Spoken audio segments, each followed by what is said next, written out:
नमस्ते नमस्कार साथियों, जय हिंद। बिहार विधानसभा चुनाव 2025 जिसका जनादेश मिला है और आपने देखा होगा कि जिस प्रकार से कल मैंडेट मिला कि बिहार में पुनः एनडीए की सरकार 25 से 30 नीतीश कुमार की सरकार, मुख्यमंत्री कौन होगा ये देखने वाली बात होगी। क्या फिर से नीतीश कुमार ही बिहार के मुख्यमंत्री होंगे? क्योंकि बिहार में एक प्रकार से कहा जाए तो मोदी जी का मैजिक और नीतीश कुमार का जो जन कल्याणकारी योजनाएं हैं उस पर जनता ने एक तरह से कहा जाए तो मोहर लगा दिया है। क्योंकि जिस प्रकार से चीज़ें बदल रही थी, चीज़ें अलग अलग तरीके से दिखाई जा रही थी, राजनीतिक जो पंडित हैं अलग अलग पॉलिटिकल पार्टी के अपने अपने तरीके से एजेंडा सेट कर रहे थे। कभी वोट चोरी का मामला सामने आया, कभी SIR का मामला सामने आया, कभी मामला आया रोजगार को लेकर कि हम 1 करोड़ सरकारी नौकरी और रोजगार देंगे, कभी मामला आया कि हम हर घर से एक सरकारी नौकरी देंगे। तो तमाम वादे जो है इस तरह के किए गए। कई योजनाओं को अमली जामा पहनाने का काम किया गया। लगभग चुनाव के थोड़े दिन पहले आशा कार्यकर्ता हो, आंगनवाड़ी सेविका हो, महिलाओं को आरक्षण की नीति पर जिस प्रकार से मुहर लगी, 35% आरक्षण सरकारी नौकरियों में, डोमिसाइल पर मुहर शिक्षक बहाली में कि डोमिसाइल नीति लागू होगा। इसके साथ साथ कई 125 यूनिट बिजली फ्री किया गया और अंत में जो है 10-10 हज़ार रुपये बिहार में महिलाओं को, लगभग 1 करोड़ से ज़्यादा महिलाओं को 10,000 रुपये भेजे गए और कहा भी गया कि हम 2 लाख रुपए और अन्य किस्तों में आपको देंगे। तो इस तरह से चीज़ें बदली गई। क्या बिहार का चुनाव क्या इसी बात को लेकर है कि सरकार जो चुनाव में जाती है, जो वादे करती है, उस पर जनता को क्या चाहिए? क्या जनता इसी बात का इंतजार करते रहती है कि हमको किस प्रकार से, क्योंकि ये जो लगातार हम देख रहे हैं एक ट्रेंड जो बदला है, उस ट्रेंड पर अगर आप खड़े उतरेंगे तो ये बात बिल्कुल सही हो गया कि अब लोगों को अब पलायन, रोजगार, नौकरी, बेरोजगारी, सुरक्षा आदि चीज़ों से मतलब नहीं है। मैं बिल्कुल उस मैंडेट का सम्मान करता हूं कि बिहार में फिर से एनडीए की सरकार बनी है, लेकिन मैं उस बात की भी आलोचना करना चाहता हूं क्योंकि जब हम चुनाव में जाते हैं तो अपने बच्चों का, बिहार का भविष्य किस प्रकार करवट लेगा, बिहार की राजनीति किस प्रकार से अलग अलग दिशा में भटकेगी, इस बात पर भी चर्चा होनी चाहिए।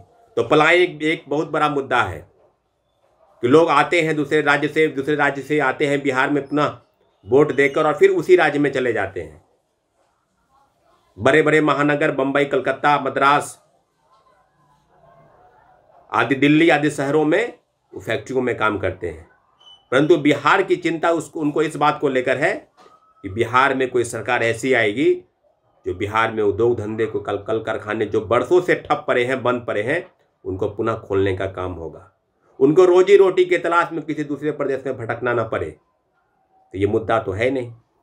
ये मुद्दा अगर है, अगर किसी पार्टी ने उठाया तो उसका खामियाजा क्या उनको हुआ, ये बात आप भी समझ सकते हैं। 0 सीट पर सिमट गए, वो एक भी सीट नहीं आया, जमानत जब्त हो गई उनकी। इसका मतलब ये भी नहीं हुआ कि वो मुद्दा गलत है। आज कई हमारे साथी जो चुनाव में लड़ रहे हैं उनका क्या हाल हुआ? आप जो बात कर रहे हैं, आप अब एक बात स्पष्ट हो गया ना कि जिस प्रकार से हर घर में लोग सरकारी नौकरी की तैयारी करते हैं, आप करते ही भी होंगे। अगर आपसे बात किया जाए तो आप करते हैं ही नहीं। सिपाही की हो, दरोगा की हो, शिक्षक बहाली हो, BPSC की हो, UPSC की हो, तमाम ऐसे लोग जो बिहार में सरकारी नौकरी, अगर आप मध्यम वर्गीय परिवार के, निम्न वर्गीय परिवार से आप आते हैं तो निश्चित रूप से सरकारी नौकरी की तैयारी करते हैं। और सरकारी नौकरी में किस प्रकार से खेल चल रहा है बरसों से ही आप जानते हैं। पेपर लीक, धांधली, सेटिंग, कई परीक्षाओं में इस तरह की चीज़ें, कोचिंग माफिया, शिक्षा माफिया का व्यापार कैसे फल फूल रहा है, इस पर भी आप बेहतर जानते हैं। तो आपको उन लोगों से मतलब नहीं है। क्या आपका ये मुद्दा है क्या? क्योंकि आप तो जाति में बटे हैं, हम लोग तो जाति में बटे हैं, हम लोग तो धर्म में बटे हैं। अपने अपने जात को देखकर वोट करना है, विकास से कहीं कोई मतलब है नहीं। ऐसे लोग को चुनाव में जिताएंगे जो आपको इस तरह से ढोकले वादे और जिन पर कई तरह के गंभीर आरोप सिद्ध हैं, ऐसे लोग चुनाव में जीतकर सदन में पहुंचे। सरकार किसी की भी बने, जो बेरोजगार युवा है, जो इस तरह का दर्द झेल रहा है, जो सरकारी नौकरी की चाह रखता है, उसके लिए सरकार एनडीए की बने चाहे महागठबंधन की बने, आपको अपनी उन समस्याओं को लेकर सड़क पर उतरना ही पड़ेगा। क्या यह बात बिल्कुल सही नहीं है कि फ्री का लोग हर चीज़ को फ्री में देखते हैं कि अगर 10,000 रुपये मिल गए तो हम फिर अलग अलग किस्त में 2 लाख रुपए लेंगे?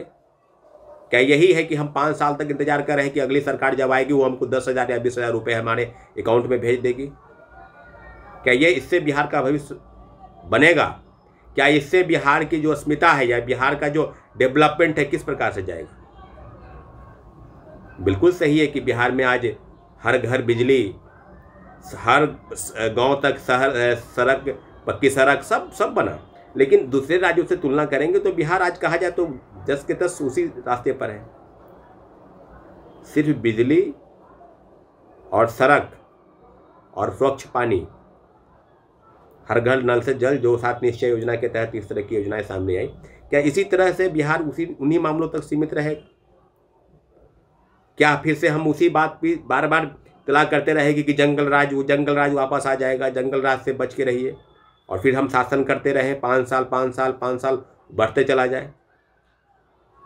बिल्कुल नीतीश कुमार ने बेहतर काम किया, इसमें कोई दो राय नहीं। या कोई बिहार जितना नौकरी दिया उतना किसी सरकार ने नहीं दिया, लेकिन आज अभ्यर्थियों को, युवाओं को, बेरोजगारों को जिस प्रकार से जाति के रंग में आप रंगे हैं, आप सचेत हो जाइए, क्योंकि फिर से जो मैंडेट मिला है 25 से 30, और फिर इस तरह की चीज़ें फिर 30 में आएगी, और 5 साल तक आप यूँ सड़क पर आंदोलन करते रहिए, लाठीचार्ज होता रहा, आप मार खाते रहिए, जेल जाते रहिए, और जब हम ही जैसे युवा जब आपको पुकारेंगे तो आप फिर उन्हीं तरीके से अपने अपने जाति को देखकर, अपने अपने धर्म को देखकर वोट कर उनको सदन में भेजेंगे, और यहाँ हम जैसे लोगों का जमानत जब्त हो जाए, क्योंकि आपको मतलब उससे नहीं है। आपको मतलब इससे पलायन, रोजगार, रोजी, पेपर लीक, धांधली, सेटिंग, हमारी व्यवस्था, आपकी व्यवस्था, अपने बच्चों की व्यवस्था इस तरह से बदले, उस पर आपको कहीं कोई मतलब नहीं है।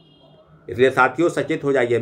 हम कोई दार्शनिक नहीं है, नहीं हम पॉलिटिकल एजेंडा सेट कर रहे हैं, बस आपके साथी हैं। इस प्रदेश में जो हो रहा है वो व्यथा आपसे व्यतीत कर रहे हैं, आपसे कह रहे हैं कि जो तो लाखों युवा है, हजारों लोग तरह तरीके से अपने अपने तरीके से अपील करते हैं, तो उस एजेंडा पर सेट मत होइए। लड़ेगा कोई नहीं आपके लिए।